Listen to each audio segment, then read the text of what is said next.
আসসালামু আলাইকুম, সবাই কেমন আছেন? আশা করি নিশ্চয়ই সবাই ভালো আছেন। আজকে চলে এলাম নতুন আরেকটি ব্লগ নিয়ে। আপনারা সবাই তৈরি তো?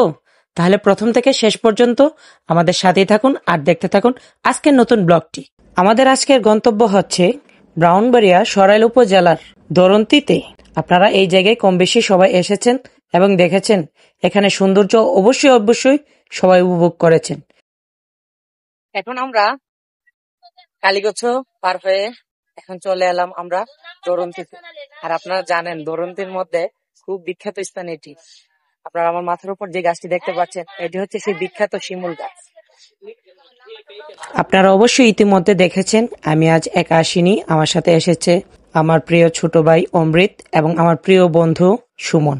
আপনারা অবশ্যই কম বেশি তাদের চিনেন, আমার অনেক ব্লগে তাদের দেখেছেন।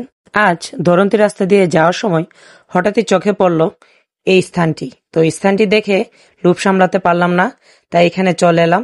দেখেন এই গাছটি আসলেও দূর থেকে দৃষ্টি আকর্ষণ করছিল, যার জন্য এখানে ছুটে চলে আসা। এই গাছটি নিচে এসে দেখতে পেলাম খুব সুন্দর একটি জায়গা। এখান থেকে ভিউটা খুব খুব সুন্দর লাগছে চারপাশের। আপনারা আসলে অবশ্যই দেখতে পারবেন।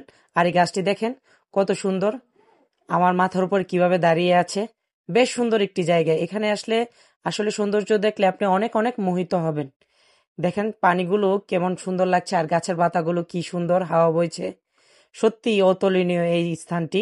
আপনারা অবশ্যই দরন্তি আসলে এই গাছের নিচে আসবেন এবং কিছুক্ষণ সময় কাটিয়ে যাবেন, কারণ এখানে অনেক ভালো লাগবে আপনার।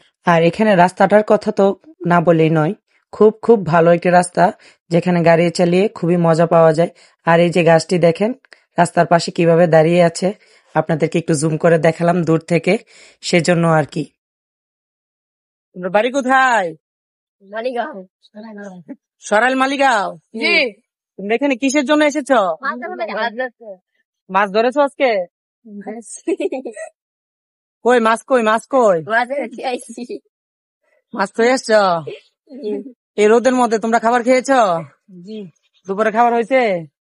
খাবার কি বাড়ি থেকে নিয়ে আসছিলা? না। তাইলে খাবার খাইছো কিভাবে? দোকানো। দোকান থেকে খেয়ে পেট ভরবে? জি। আর যাক, ধন্যবাদ। তো শিশুদের সাথে কথা বলে বেশ ভালো লাগলো, কারণ এই রাস্তাটা খুব একটা পপুলার রাস্তা। আর শিশুগুলো খুব সরল মনের, কারণ ছোট বাচ্চা সবসময় সরল মনের হয়ে থাকে আর তাদের মধ্যে কোনো ধরনের পেচ থাকে না। বেশ ভালোই লাগছে। গাছের নিচে শীতল হাওয়া বইছে।